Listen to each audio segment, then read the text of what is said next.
2026년 7월 30일 랑 마감 직후 공개된 로블록스의 2분기 성적표에는 이상한 지점이 하나 있었다.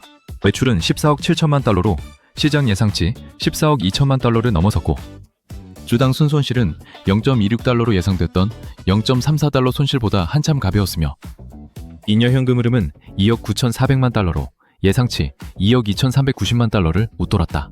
세 개의 핵심 지표에서 모두 시장의 예상을 이겼는데도 그날 정규장에서 주가는 2.91% 밀린 48.67달러로 마감했고 실적 발표 직후 시간을 거래에서는 13.83%가 추가로 빠지며 41.94달러까지 주저앉았다. 두 달 만에 최대 낙폭이었다. 승리한 성적표 앞에서 시장이 패배로 반응한 셈인데 그 답은 표면에 있는 세 개의 숫자가 아니라 그 아래 깔린 다른 세 개의 숫자에 있었다. 예약 매출은 15억 6천만 달러로 예상치 16억 달러에 못 미쳤고 일평균 활성 이용자 수는 1억 2,300만 명으로 예상됐던 1억 2,871만 명을 채우지 못했으며 총 이용 시간 역시 290억 시간으로 예상치 308억 6천만 시간에 미달했다. 현금 및 현금성 자산도 9억 9,100만 달러로 예상 13억 4천만 달러를 크게 밑돌았다.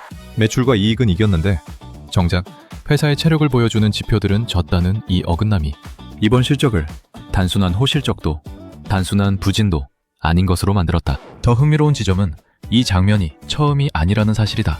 정확히 3분기 전인 2025년 10월 로블록스는 매출 13억 6천만 달러로 48% 성장, 예약 매출은 19억 2천만 달러로 70% 성장이라는 압도적인 숫자를 들고 나왔다. 일평균 활성 이용자는 1억 5,150만 명으로 91% 늘었고 총 이용 시간은 396억 시간으로 역시 91% 증가했으며 유료 결제자 수는 3,580만 명으로 88% 늘어 인도네시아 예약 매출이 804%, 일본이 125%, 인도가 146% 뛰는 등 지역별로도 흠잡을 곳이 없었다.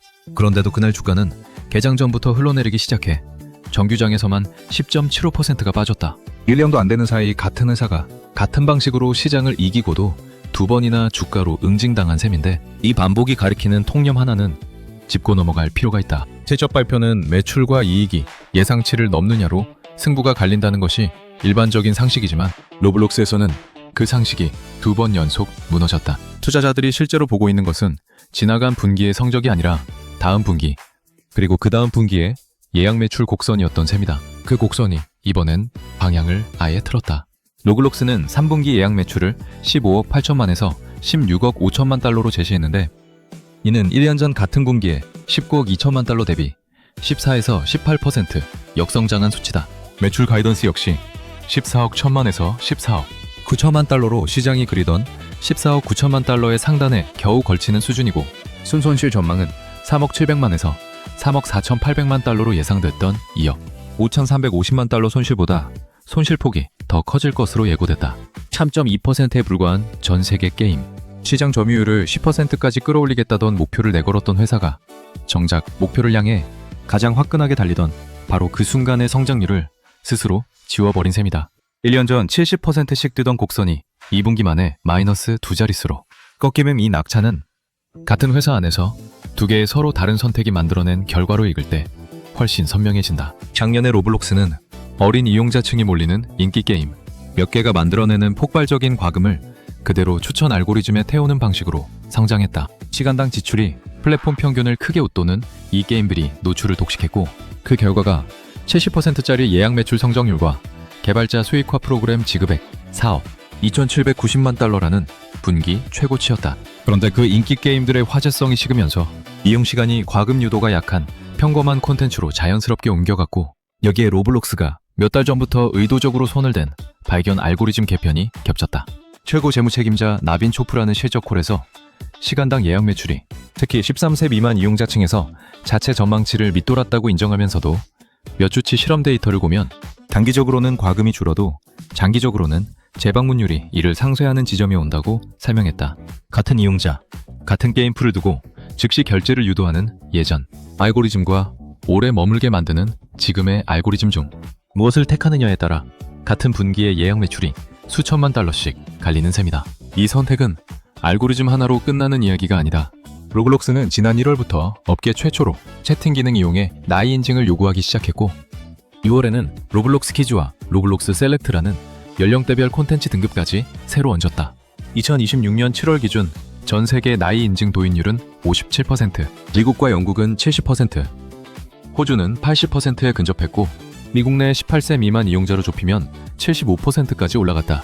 나이 인증을 거치지 않은 이용자의 채팅이 제한되고 인증을 거친 이용자끼리도 소통폭이 줄어드는 구조는 신규 이용자 유입 속도를 직접적으로 늦췄고, 이는 이번 분기 일평균 활성 이용자 수와 총 이용 시간이 나란히 예상치를 밑돈 배경과도 맞닿아 있다. 대신 로블록스는 성인 이용자 시장에서 새로운 수익원을 만드는 쪽에 무게를 싣고 있다. 나이 인증을 마친 18세 이상 이용자를 겨냥한 콘텐츠를 만드는 제작자에게는 개발자, 수익화 프로그램 보상에 50%의 프리미엄을 얹어주기로 했고, 고성능 아바타와 슬림 컴포지팅 같은 기술로 저사양 안드로이드 기기에서도 성인 콘텐츠가 매끄럽게 돌아가도록 만드는 작업도 병행하고 있다. 오래된 게임 스튜디오와 손잡고 이미 검증된 모바일, 인기작을 플랫폼 안으로 끌어들이는 작업 역시 같은 맥락에서 진행 중이다. 이용자 지표를 놓고 보면 로블록스가 그리는 회복 시나리오도 흥미롭다.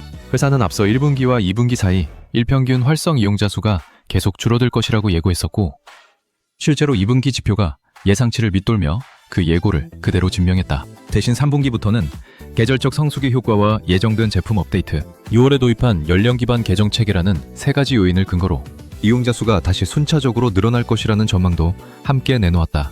문제는 이용자가 돌아오는 시점과 예약 매출이 돌아오는 시점이 같은 분기에 겹치지 않는다는 데 있다. 3분기 이용자 지표는 개선될 가능성이 있지만 같은 3분기의 예약 매출은 이미 14에서 18% 역성장으로 가이던스가 잡혀있기 때문이다. 사람은 돌아오는데 돈은 아직 돌아오지 않는 구간을 로블록스는 지금 통과하고 있는 셈이다. 바주키는 경쟁 구도를 묻는 질문에도 로블록스의 경쟁자는 다른 게임사가 아니라 사람들의 여가 시간 전체라고 답하며, 새로 선보인 창작 도구 빌드와 소셜 기능 모먼치를 홈 화면 전면에 배치한 것도 같은 맥락이라고 설명했다. 게임 하나를 더 파는 게 아니라 사람들이 만들고 어울리는 시간 자체를 늘려서 장기 체류를 붙잡겠다는 구상이며, 400개가 넘는 자체 인공지능 모델이 초당 150만 건 넘는 추론을 돌리며 완전 필터링부터 콘텐츠 추천까지 떠받치고 있다는 점도 이 구상의 기술적 배경으로 제시됐다. 실적 콜에서 나온 질문 하나가 이 모든 흐름의 무게중심을 보여준다. 4분기나 연간 가이던스를 줄 수 있느냐는 질문에 쇼프라는 플랫폼 변화가 만드는 변동성이 너무 커서 지금 시점에 구체적인 수치를 제시할 수 없다고 답했고, 2026년 예약 매출이 2025년을 넘어설 것인지조차 확인해주지 못했다. 이미 로블록스는 지난 5월 실적 발표에서 나이 인증발 이용자 감소를 이유로 연간 예약 매출 전망을 10억 달러 가까이 낮춘 전례가 있다.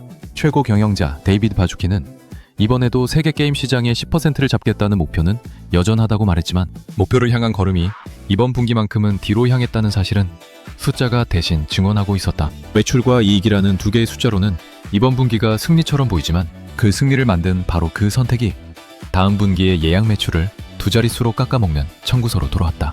로블록스는 이 청구서를 계속 지불하겠다고 이미 말했고, 시장은 그 청구서가 언제 다시 성장으로 바뀌는지 아직 어떤 답도 받지 못했다.